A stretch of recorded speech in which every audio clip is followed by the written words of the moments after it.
മൂന്നാർ ടൗണിൽ കാട്ടുപോത്തിറങ്ങി. ഇന്നലെ രാത്രി കൊച്ചി ധനുഷ്കോടി ദേശീയപാതയോട് ചേർന്നാണ് കാട്ടുപോത്തിറങ്ങിയത്. കഴിഞ്ഞ ദിവസം ഒറ്റക്കൊമ്പൻ എന്ന കാട്ടാനയും മൂന്നാർ ടൗണിൽ ഇറങ്ങിയിരുന്നു. വന്യജീവികൾ നാട്ടിലിറങ്ങുന്നത് തടയാൻ വനംവകുപ്പ് യാതൊരു നടപടിയും സ്വീകരിക്കുന്നില്ല എന്നാണ് നാട്ടുകാരുടെ പരാതി. രാഹുൽ വിജയൻ ചേരുന്നുണ്ട് വിവരങ്ങളുമായി.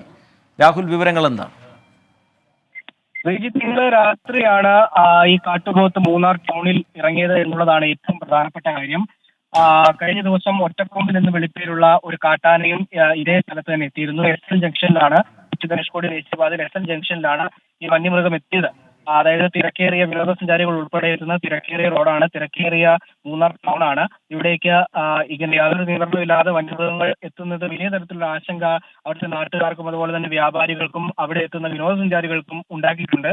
വനം വകുപ്പ് അതിൽ കാര്യക്ഷമമായി ഇടപെടൽ നടത്തുന്നില്ല എന്നുള്ള ഒരു പരാതി നാട്ടുകാർക്ക് നേരത്തെ മുതൽ തന്നെ ഉള്ളതാണ്. അത് പരിഹരിക്കുന്നതിനുള്ള നടപടി സ്വീകരിക്കണം എന്നുള്ളതാണ് നാട്ടുകാർ പ്രധാനമായും പറയുന്നത്. പക്ഷെ ഇന്നലെ ഈ കാട്ടുപോത്ത് ഇറങ്ങിയിട്ട് മറ്റ് അനിഷ്ട സംഭവങ്ങളൊന്നും ഉണ്ടായില്ല എന്നുള്ളത് എടുത്തു പറയേണ്ട കാര്യമാണ്.